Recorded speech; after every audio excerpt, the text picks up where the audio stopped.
Parle-nous un peu du scénario, parce que j'ai l'impression que c'est aussi un film qui est vraiment dialogué, écrit. Ouais. T'as commencé quand à écrire ce film? En fait, j'ai commencé quand j'étais en montage de mon premier film. Qui s'appelait Je suis à vous tout de suite. Ouais, oui. Dans lequel Lies jouait d'ailleurs. Joué, oui. Ramsey jouait, Vimala jouait. Ouais. Et qui était écrit aussi avec Michel Leclerc. Et puis, donc voilà, on a eu enfin, moi j'ai eu l'idée, j'ai commencé à écrire un peu, je sais pas, une dizaine de pages. Mes producteurs voulaient le faire, et puis finalement, ils ont changé d'avis quand mon film est sorti. Et ça les intéressait. Enfin, ils se sont dit c'est trop proche du précédent et tout ça.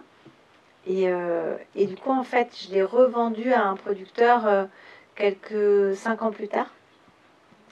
Et là, à partir du moment où on a eu un projet, enfin un contrat, on était trop contents. Et là, on a écrit ça avec Michel. Et il se trouve qu'on a commencé à écrire, que ça se passait hyper bien et que le confinement est arrivé.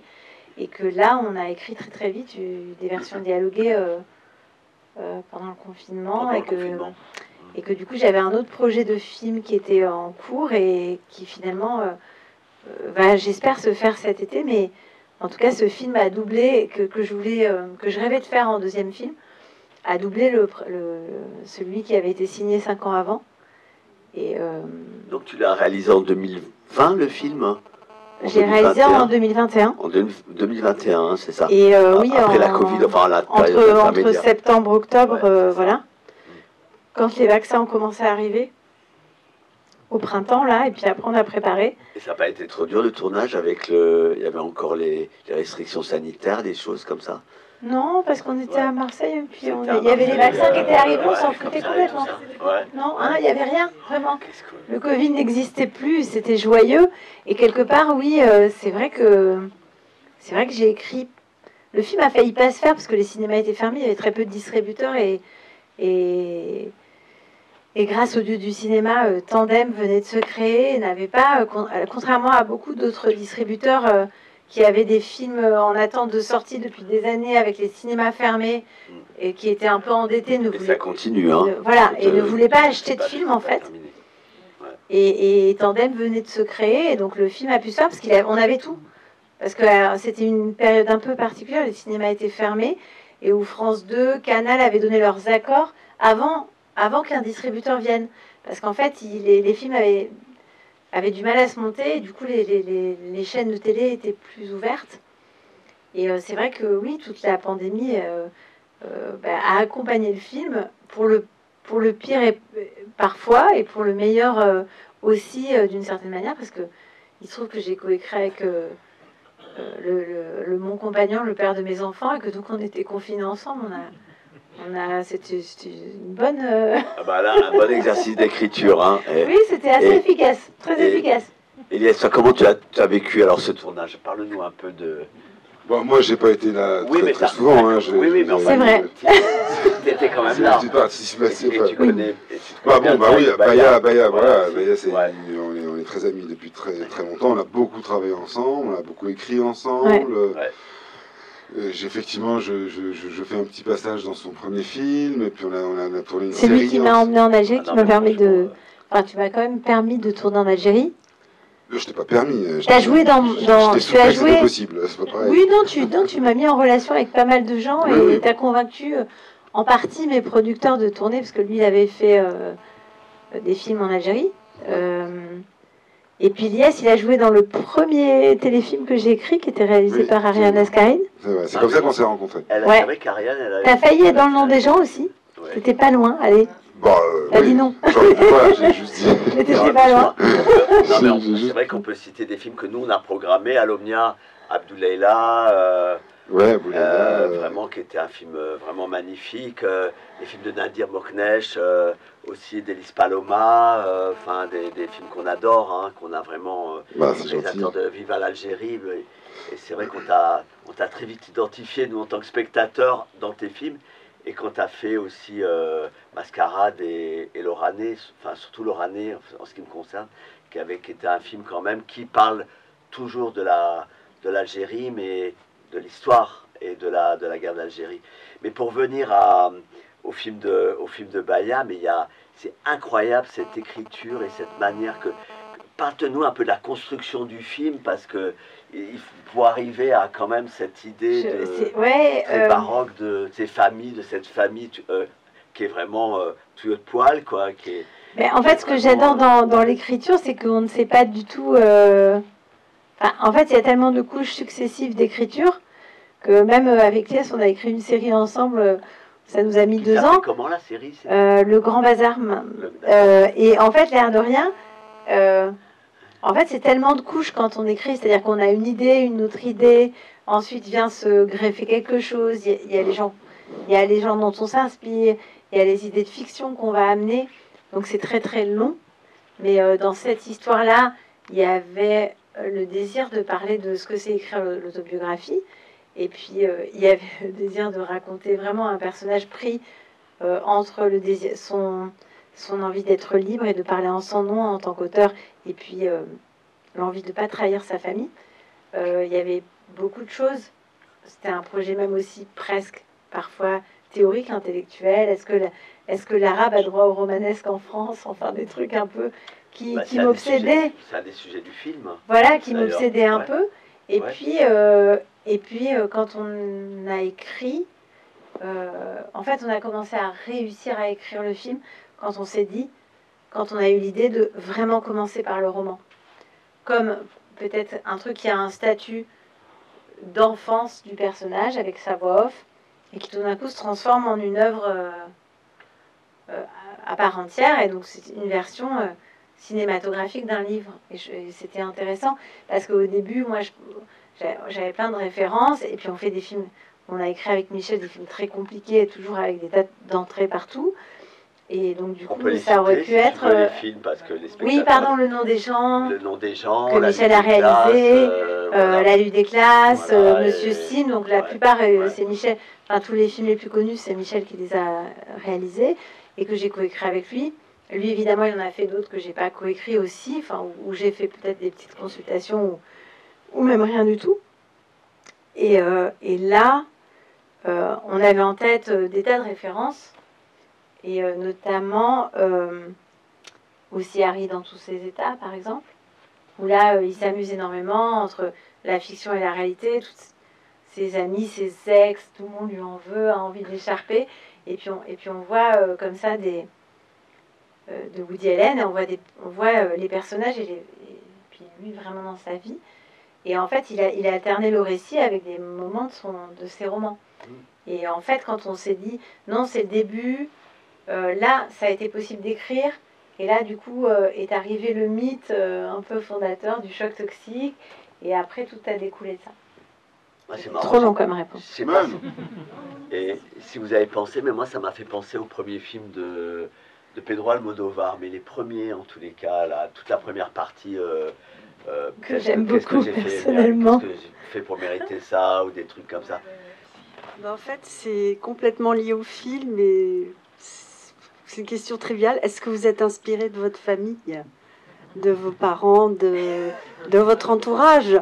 On veut pas savoir où et comment, quel personnage, mais voilà. Non, tout est faux, j'ai tout inventé, ce n'est pas une autobiographie. On ne vous croit pas. Non, mais il y a plein de détails. Je sais pas, mon papa porte des casquettes, par exemple. Il a cet air un peu américain. C'est un Algérien américain. Il y a un peu ce côté-là, moi, que j'aime bien chez Abbès. Mais il y a plein de choses. Enfin, on s'inspire toujours de tout le monde. Par exemple, Lies, le film porte le nom de Lies, et j'en profite parce qu'il est là, pour dire que c'est un hommage à Lies, parce que je suis fan aussi des films qu'il écrit. Et que aussi c'est un compagnonnage d'écriture, de jeu, de moi voir ces films, ce qu'ils racontent sur l'Algérie, sur la France, enfin bref, tout ça. Il y a des aspirations qui viennent de notre expérience à Michel et moi, quand on a écrit Le nom des gens et comment nos familles l'ont pris alors qu'on parlait de plein de sujets tabous. Il y a des inspirations de l'hystérie qu'il y a dans les... Enfin, l'hystérie, je ne devrais plus employer ce mot, mais des espèces de polémiques qu'il y a tout le temps dès qu'on parle dans les médias, et particulièrement quand on parle en étant issu d'immigration et de certaines immigrations, c'est-à-dire tout ce qu'on va dire peut être retenu contre nous, à la fois par notre entre guillemets communauté, mais à la fois par les fachos. En fait, c'est comme si les scènes avec, on navigue dans une tension totale, parce que du coup, comme il y a cette histoire d'identification, alors ok, si t'es arabe, si t'es noir, si t'es chinois, si t'es je sais pas quoi, quand tu vas prendre la parole, quand tout d'un coup tu deviens cette personne qui prend la parole, ce que tu dis vaut pour tous les autres.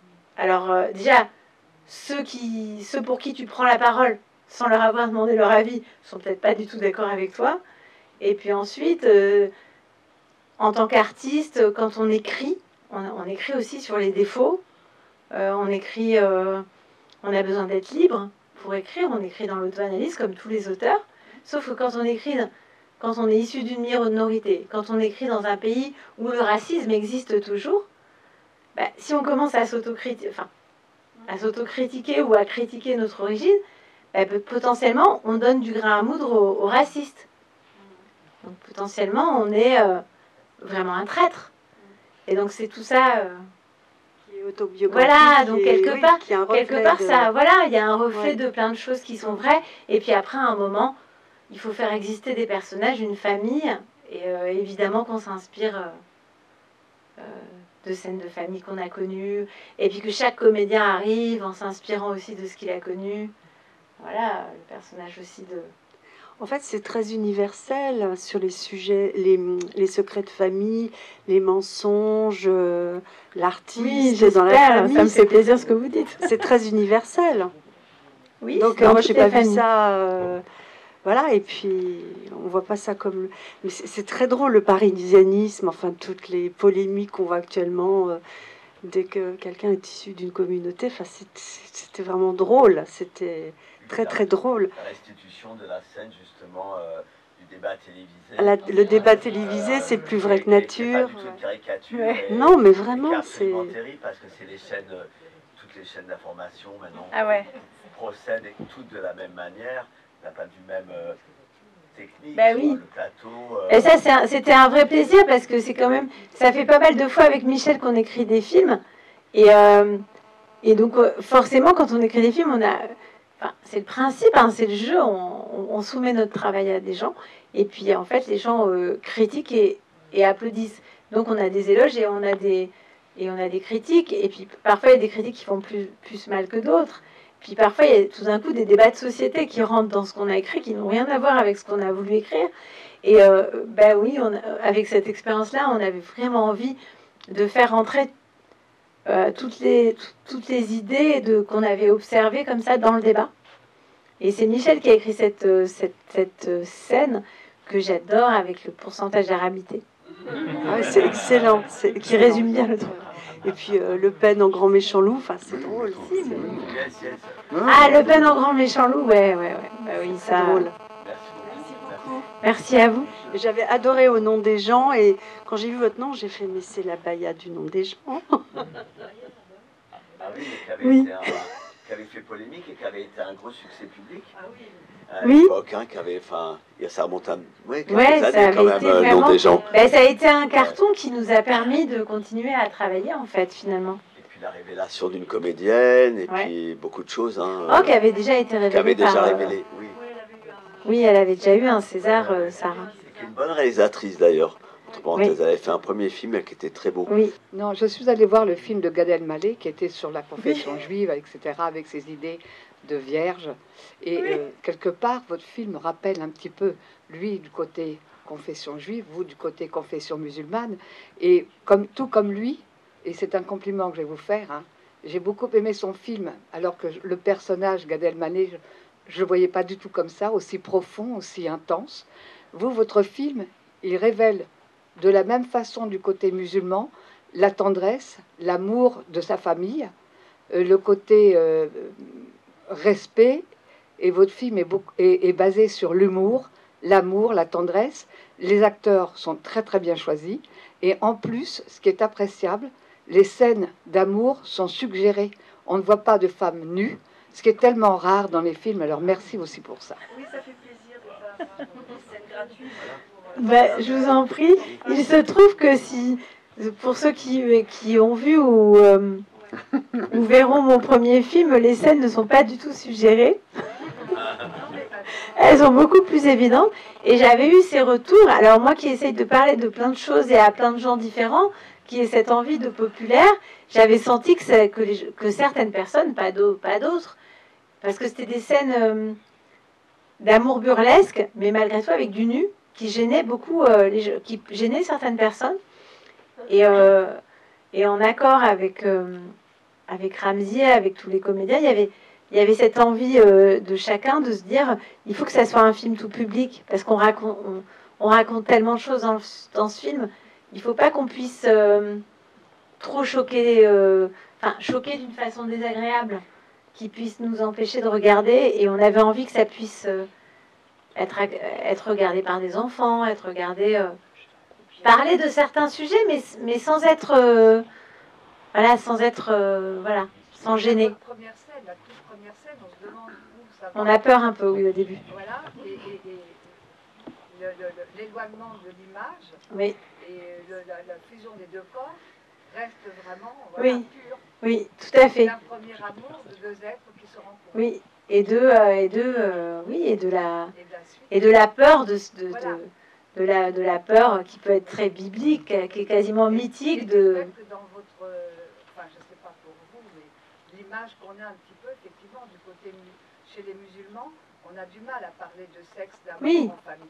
Mais je pense que c'est dans la Bible aussi. Enfin, ce truc-là, cet interdit du sexe, ou en tout cas cette peur du sexe hors mariage, c'est sûr qu'elle a sûrement évolué en Occident et en France, mais en France en tout cas, mais même aux États-Unis, le sexe est toujours. Enfin, je veux dire, l'avortement vient d'être interdit. Le sexe est toujours coupé.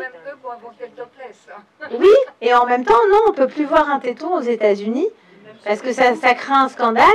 Et aujourd'hui, aux États-Unis, on peut voir des morts, des bagarres dans les films, et on ne voit plus jamais une seule scène d'amour. Donc, je pense que pour le coup, ça traverse toutes les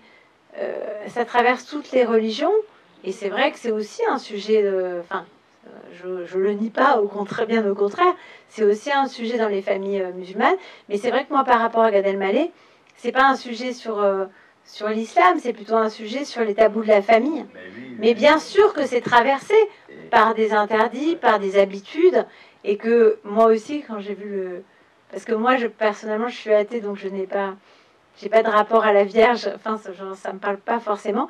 Et quand j'ai vu le film de Gad Elmaleh, j'étais très touchée. Et évidemment, je me suis dit la même chose. Je me suis dit que les deux familles se ressemblaient beaucoup. Il y a beaucoup de points communs. Je sais pas si tu l'as vu, Lies. Tu l'as vu ce film, le film de Gad Elmaleh, qui est pas mal d'ailleurs, hein, qui a un petit côté Woody Allen et tout. Moi, totalement. Je t'avoue franchement, j'y allais un peu à reculons la première fois. Je sais pas, voilà, ça a priori bête et méchant, et le film m'a épaté. Oui, puis il y a une liberté. Non, mais je trouve que c'est surtout que ce type, en fait, ce qui est intéressant avec cet intéressant. Moi, j'ai proposé à des amis d'aller le voir. Ah, Gad Elmaleh, jamais. Moi, j'y suis allée, parce que j'avais aussi vu des interviews de lui, et écoutez, pardon, et j'ai dit, tiens, ça m'interpelle. D'autant plus que moi, je suis de confession catholique, ayant fréquenté un jeune homme de confession juive quand j'étais jeune, avec la famille qui n'est surtout pas une catholique avec un juif, parce que regardez, j'ai connu ça avec la maman de ce garçon, quoi. Donc tout ça fait que ça vous a touché, on s'intéresse aux différentes confessions. Non mais quoi, sur le film de Gad Elmaleh? Non, pas vraiment. Il y a une scène. Non, mais moi il y a une scène qui est très importante. Moi, je trouve dans le film, c'est la scène de la voiture, parce que j'aimerais bien que tu nous parles un peu justement du travail que tu as, parce que le travail de Ramzy avec sa sœur, de Mela et Ramzy, parce que il y a quelque chose d'assez incroyable aussi là-dedans, c'est la première fois vraiment qu'ils jouent ensemble, non? Ouais. Voilà, en plus. En fait, ils ont fait des choses ensemble. Je veux dire, dans Forte, je crois que Ramzy faisait une panouille, mais ils n'étaient pas vraiment ensemble, ils se croisaient. Dans Tout simplement Noir, ils avaient une scène ensemble, mais ils jouaient pas des frères et sœurs, on s'en foutait de qui ils étaient. Ils n'avaient pas de personnage, mais c'était très drôle. Et là, en fait, c'était comme ces deux personnes très pudiques, tous les deux. Et que, en fait, c'est comme si... Parce que c'est marrant, voilà, c'est juste qu'ils s'entendent hyper bien dans la vie et tout ça. C'est juste qu'ils ont tous les deux carrières publiques. Et chez eux, il n'y a pas de problème. Ils savent très bien ce qu'ils mélangent, ce qu'ils ne mélangent pas. Les moments où ils sont ensemble, les moments où ils font chacun leur truc dans leur coin. Mais être publiquement ensemble et aussi jouer, être professionnel ensemble, ils ne l'avaient jamais fait. Et je pense qu'ils y ont pris un plaisir incroyable. Et surtout qu'ils avaient envie de... Mais comme tous les comédiens, d'y amener de la vérité, quoi. Mais là, je sais pas, moi je trouve que c'est une grande... Elle est extraordinaire, cette fille. On l'adore, quoi. Elle a un truc... Moi, je suis un peu tombée d'elle. Elle arrive dans le plan... Mais ça fonctionne tout de suite. Mais même Ramzy, il était dans la scène dans la voiture, il était genre... il me le disait entre chaque scène, parce que c'est une voiture travelling, donc on faisait le tour, on repartait et dans l'autre sens, et on redémarrait, et à chaque fois qu'on tournait, il me disait « Ah non, mais moi, ça va, là, parce que moi, je fais rien, je suis au spectacle, là. Et vraiment, dans la scène, il est au spectacle. Et puis, j'aime beaucoup parce que... Après, ça me touche parce que je les vois faire de la promo ensemble, ce qu'ils n'ont jamais fait parce qu'ils détestent être ensemble. Parce qu'ils sont tous les deux des humoristes qui doivent faire le plus de vannes possible. Et ensemble, c'est pas possible. Ramzy, il peut pas faire des vannes tout le temps et couper sa sœur. Il n'a pas envie d'être en concurrence. Et je vois qu'il la regarde. Et en tout cas, moi, ce que j'ai vu, c'est surtout ça. Qu'il a regardé, qu'il était épaté. Oui, mais il y a un bel échange, je trouve, c'est dans la promo de ton film. Sur l'émission Quotidien, là, il y avait à un moment donné, ils étaient tous les deux, et il y avait quelque chose d'incroyable au niveau de l'échange entre lui et elle. C'est vraiment à regarder sur Internet parce que c'est vachement intéressant. Il a vraiment rougi, mais tout simplement parce que être sur un plateau télé, c'est complètement pas naturel. Voilà, parce qu'il y a plein de gens qui l'ont analysé comme ils sont très gênés d'être ensemble alors qu'ils sont ensemble tout le temps. Ils dînent ensemble tous les dimanches en famille. C'est pas la question, mais être ensemble sur un plateau télé... quand on est une famille, que chacun fait son métier et que tout d'un coup il faut être avec la personne que tu connais par cœur et que d'habitude tu es avec des potes qui sont aussi drôles que toi et tu fais une sorte de concurrence, tu fais le plus de blagues, mais là tu peux plus, c'est ta petite sœur qui est là avec toi, tu peux plus. Donc oui, il y a une gêne qui est sincère, qui n'a rien à voir avec de la gêne mal placée. C'est juste que c'est des plateaux télé, c'est vraiment hyper chelou, quoi, comme truc. On a 3 phrases à dire, il faut être au taquet, il faut... Ça n'a aucun rapport avec l'émotion qu'on vit dans la vie. En tout cas, je ne sais pas si vous l'avez vu, mais il y a 3 pages là, dans Télérama cette semaine, là, sur une interview de Ramzy Bedia, là. Et elle est vachement... de cette semaine, là. Et c'est vachement intéressant parce que ça permet aussi de comprendre d'autres choses de Ramzy. Oui. Il est dans l'Obs aussi, il est dans l'Obs aussi, et voilà. Rebonsoir. Donc c'est pour Ilyes. Est-ce que vous pouvez nous parler de vos films et savoir quel est... Bon, moi je les ai loupés à l'Omnia. Quel est le moyen de les voir Vous allez vous régaler. Écoutez, moi en fait, moi j'ai commencé à faire des films en 2000, début 2000. Et moi, j'ai surtout fait, j'ai une carrière, j'ai une formation, je veux dire, de comédien. Je passais par ce conservatoire national, voilà. J'ai fait beaucoup de théâtre.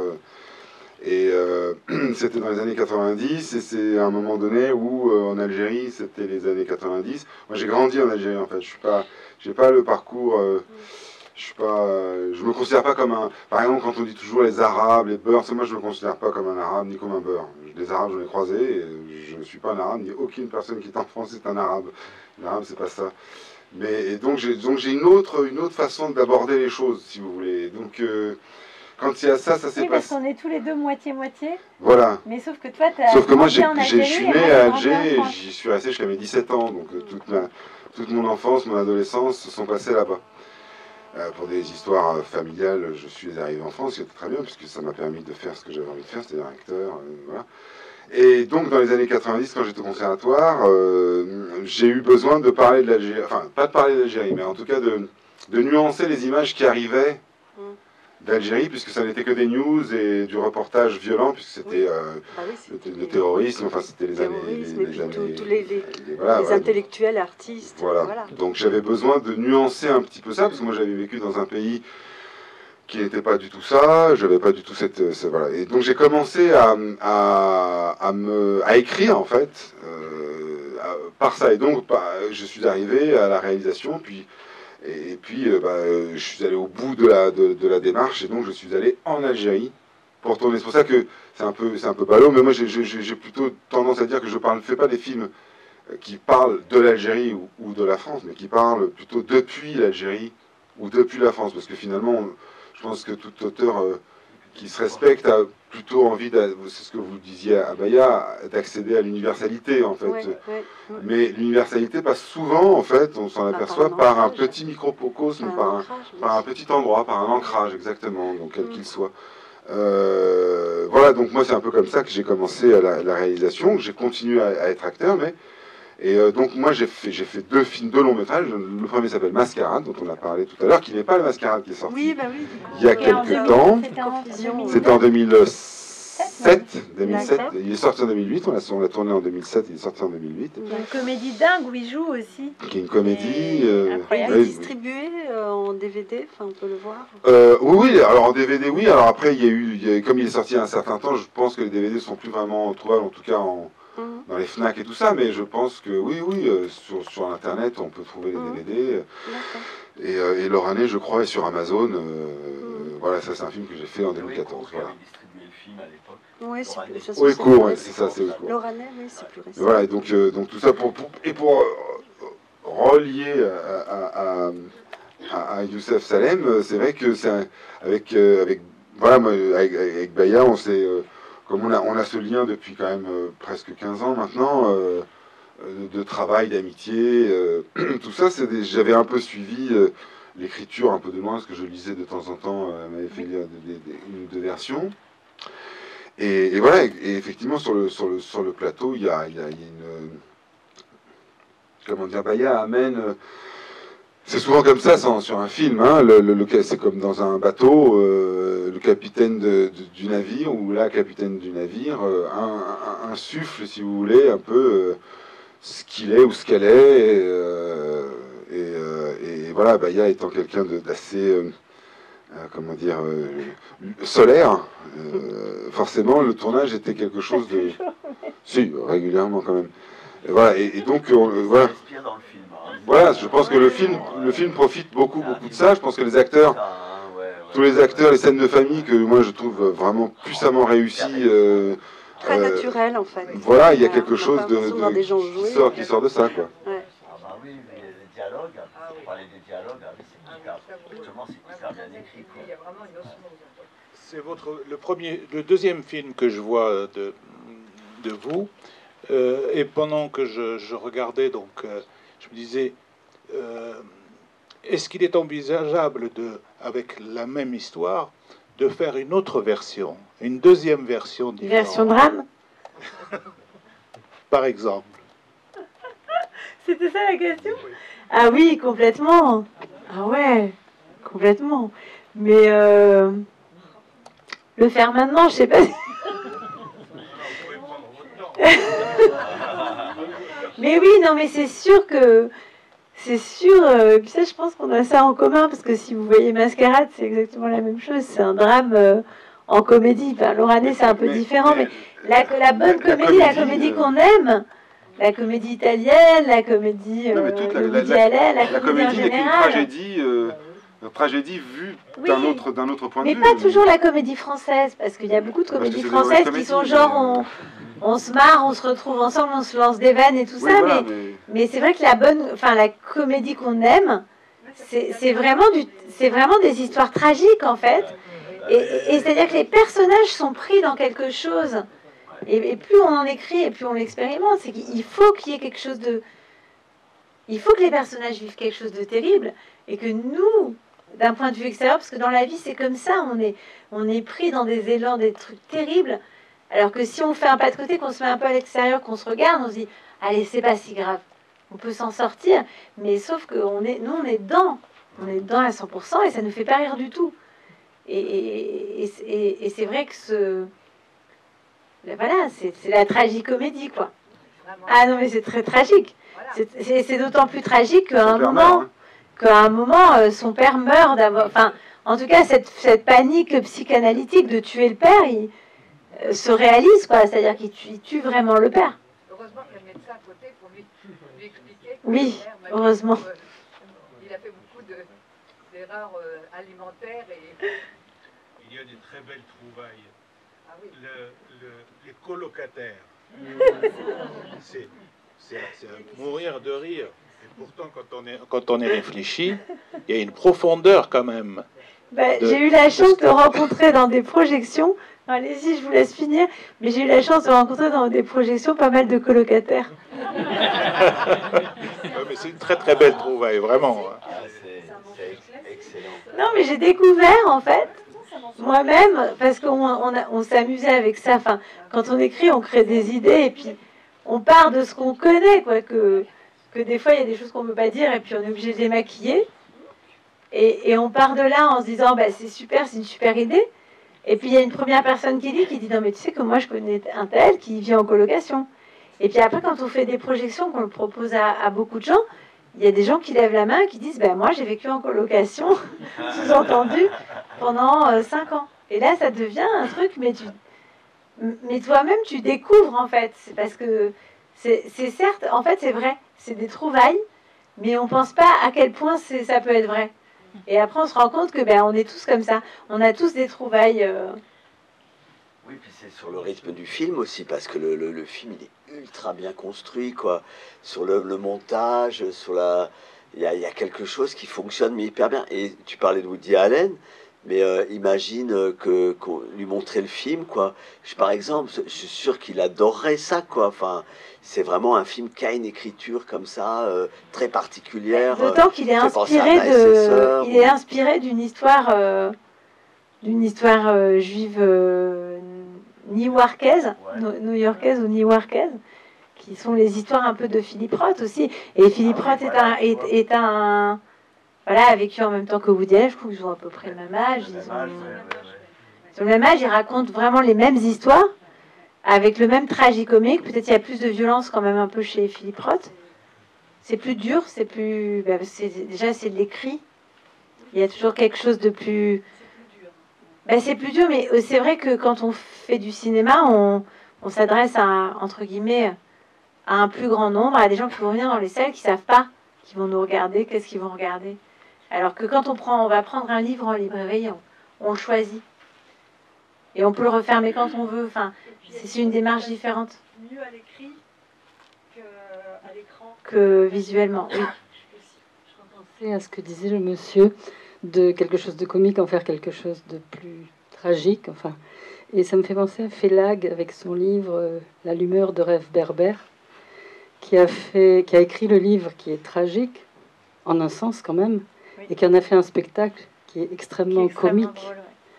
Et il y a l'humour aussi dans le livre, je trouve. Oui, quand même, sinon ce serait trop dur, parce que ça traite forcément des années les plus terribles. Et puis je repensais aussi à ce qui était dit au sujet, alors rien à voir avec Félag, rien à voir avec ce film, mais j'ai pensé au film Passion simple de... Ah oui, de Daniel Arbin. Voilà, Daniel Arbin, à partir du bouquin de Annie Ernaux. Et là, les scènes de nu, les scènes d'amour sont absolument sublimes, je trouve. Elle sait filmer les corps. Voilà, et tout dépend dans comment les choses sont amenées et pour quel public c'est prévu, quoi. C'est pas... Il n'y a pas à savoir s'il y a pureté ou pas pureté. Non, mais moi, j'adore... Oui, moi, je suis d'accord avec vous. C'est-à-dire que j'adore les corps... Enfin, bon, de toute façon, les acteurs... on ne fait pas un film... on écrit des films, mais à un moment, ça doit être habité par des corps et ça doit être vivant. Et donc, à un moment, il ne faut pas avoir peur des corps. Et en tout cas, moi, j'aime beaucoup filmer des scènes d'amour. Sauf que... Là, c'est un film sur la honte. Ah oui, on n'en avait pas besoin. Et voilà, c'est ça. En fait, mais non, mais c'est une réflexion que j'ai eue aussi en fonction de mon premier film, parce que justement, au début, je voulais choquer. Je voulais absolument les faire, les scènes de... Lui, il jouait un douanier avec une énorme moustache en Algérie. Et Vimala jouait Enfin, Vimala, elle avait plein de scènes. Elle couchait avec... elle couchait pour consoler, en fait, hein, pour pas faire de peine, hein, tout simplement. Si elle faisait de la peine à quelqu'un, elle couchait avec lui. Donc c'était des sortes de scènes burlesques qui racontaient quelque chose, mais qui étaient un peu crues, quoi. Bon, comme ça, bon, pas non plus... c'était pas des scènes pornographiques, mais c'était... Mais en tout cas, on voyait son corps, on voyait le corps des gens. Mais c'était évidemment de la comédie aussi. Mais ça pouvait être choquant. Ça monte une comédie aussi. Oui. Et la parodie avec Lies de Koh Lanta, qui est très drôle. C'est pareil. Bah, oui. C'est vraiment avec la famille qui regarde ça à la télé, tout ça. Puis, et c'est drôle, quoi. Enfin, je suis désolé, mais bon, pour pas rigoler avec ça. C'est ça. Les impros de Lies, quand il s'est essuyé et rasé avec une pierre et essuyé avec cette feuille. En plus, on a eu 3 heures pour tourner toutes les scènes de Koh Lanta. C'était rapide. Raconte. Non, mais c'est vrai que c'était rapide. En plus, c'était sur le bassin de... non, d'Arcachon, même pas. C'est pour les temps de... Non, pas de Taux, de Berre. Les temps de Berre. Les temps de Berre, où ça a pu... ça pue très... Il y a des usines de partout, ça a pu... Il y a des algues, c'est dégueulasse, enfin, je veux dire, c'est... Donc, d'une certaine façon, c'était bien, quoi, parce qu'on avait vraiment l'impression d'être pas dans Koh Lanta, mais dans Survivor, quoi. Hein. On rentrait dans l'eau, il y avait des trucs gluants, on savait pas ce que c'était. Il y a la région qui est venue et qui a fait... Oui, on peut vraiment prendre dans sa bouche et cracher. Oui, il y a un gars qui... Ça puait très fort, l'eau était... Et puis, le gars, il dit, ah non, mais on est toi, on pouvait boire de l'eau, il n'y a pas de problème. Voilà, donc ça, c'est vrai qu'on avait très peu de temps dans mon souvenir pour faire ces séquences-là, mais donc voilà, donc forcément, c'est toujours bien de travailler dans une espèce d'urgence, exactement. Ça donne souvent des choses. Donc effectivement, on a fait plein de petites capsules comme ça où moi je faisais ce qui me passait par la tête, quoi. Voilà. Il en a fait beaucoup parce que j'ai des scènes coupées. Puis c'est comme aussi quand il est arrivé. Un jour, il m'appelle, il me dit. Oui, Baya, écoute, tu sais, vaut mieux que tu le racontes. Non, mais c'est parce que depuis quelques années, c'est un truc pour moi comme acteur, j'aime bien, quand je commence à travailler un rôle, j'aime bien associer un parfum, une odeur au personnage. Donc souvent, quand j'arrive sur un plateau ou au théâtre, j'arrive avec un flacon de parfum, avec lequel je vais m'en mettre à chaque fois que je vais jouer. Voilà. Et voilà, c'est un truc que j'aime bien, c'est une espèce de truc olfactif par rapport au personnage. Et là sur ce personnage-là, j'étais effectivement c'était quelques semaines avant de tourner, et c'était le mois de juillet, donc j'étais, je sais plus, à Marseille, j'étais en vacances, et sur une plage un jour, je sens un mec passer avec une odeur de monoeil, mais énorme. Et tout d'un coup, je me dis, putain, mais oui, Rachid, il va sentir le monoeil. Donc je lui en parle, mais comme ça, mais parce que ça aurait été n'importe quel autre metteur en scène, j'aurais rien dit. Je suis arrivé avec mon monoeil, et puis voilà. Mais comme c'est ma copine... J'étais hyper contente, je me dis... Non, mais parce que si tu veux, c'était pas... De toute façon, c'est olfactif, le spectateur, il peut pas le savoir, ça, il peut pas dire... Ça ne regarde que nous, quoi.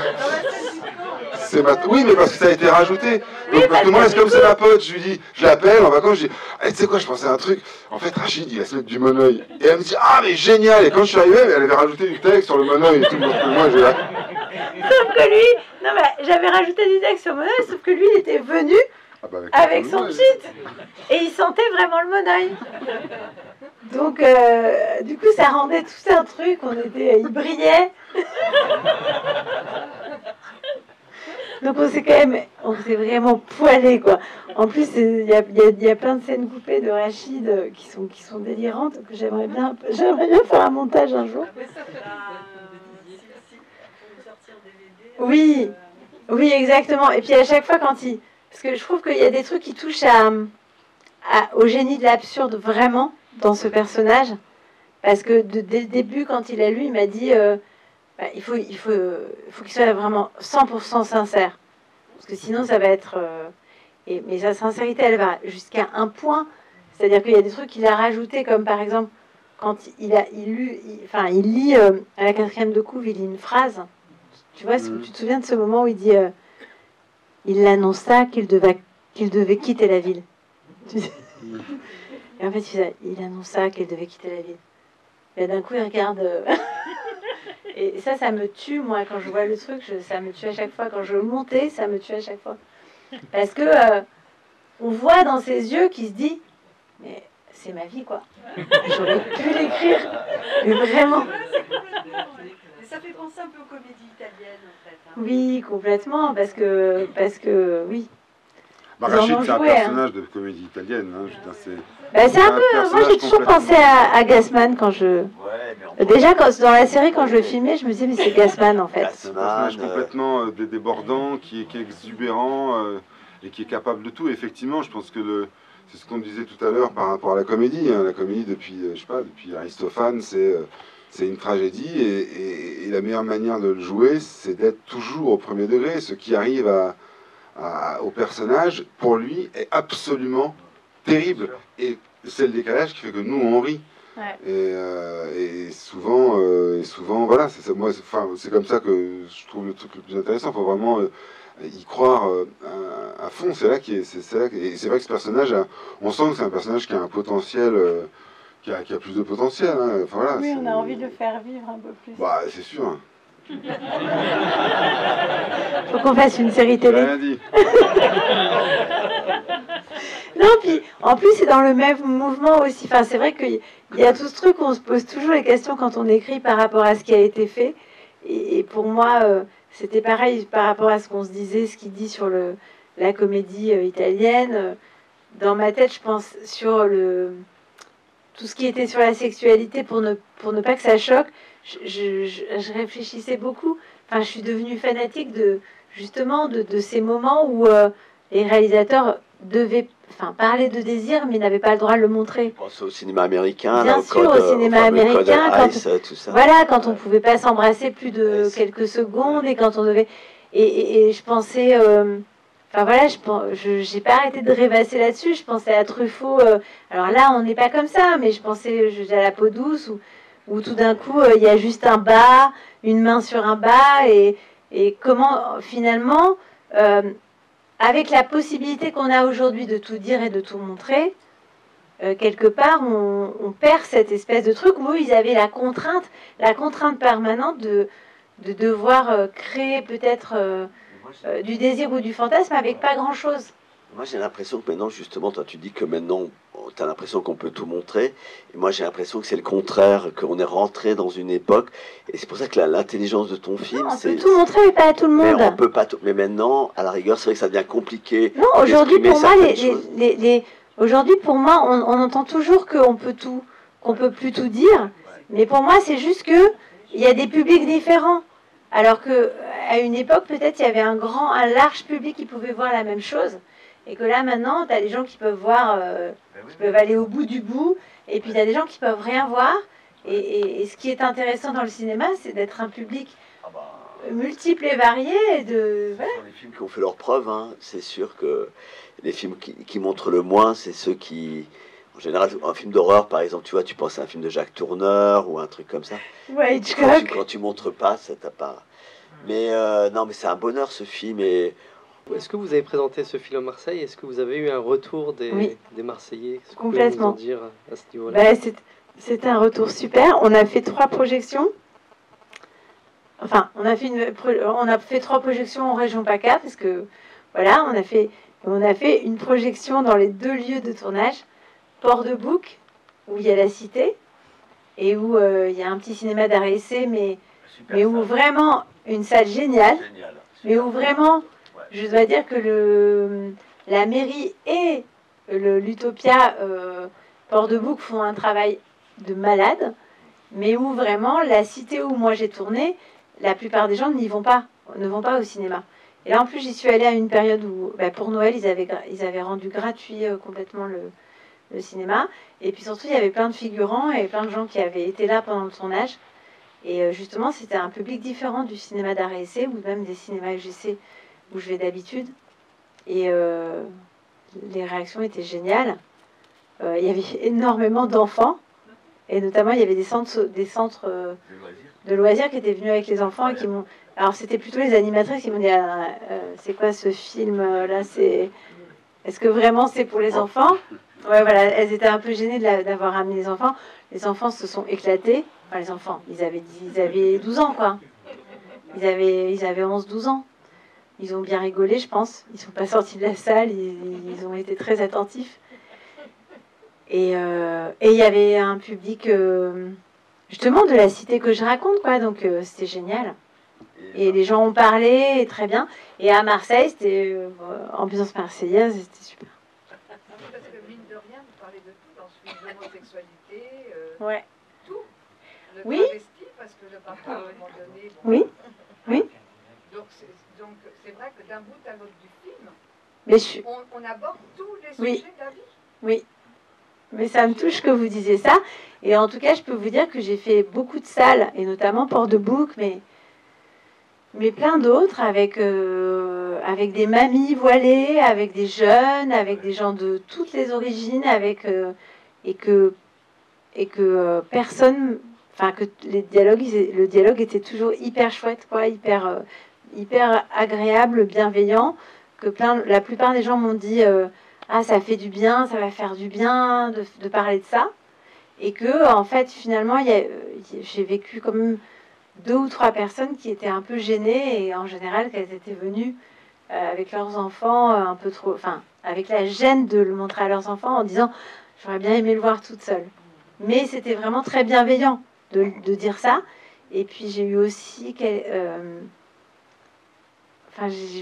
à Port-de-Bouc, il y avait vraiment une dame de 75 ans qui était voilée et tout, qui était venue avec ses enfants, et qui m'a dit, et la première personne qui a levé la main, elle m'a dit oh là là, j'avais envie de me cacher, de m'enfuir quand ça a commencé les 10 premières minutes, c'était horrible, je pouvais. Et après, elle a rigolé, elle a dit non mais ça va, ça allait, mais j'aurais bien aimé le voir, surtout sans mes enfants et mes petits-enfants. Et c'était génial. Ben, oui, mais c'est là aussi que c'est un film politique aussi, hein. Parce qu'il y a tellement de choses dans ce film, quoi, parce que tout le monde peut y trouver ce qu'on a envie d'y trouver, à vrai dire. Il y a quelqu'un qui va y trouver une comédie. Et franchement, on vous souhaite, Lies, on te souhaite de refaire. On attend ton prochain long métrage avec impatience. Il l'écrit. Et il écrit. Et puis, bravo. Et puis, merci Carla. Hein. Merci de nous proposer, proposer cette soirée. Enfin, c'est vraiment super. Merci à Tandem. Merci pour vos retours. Merci encore.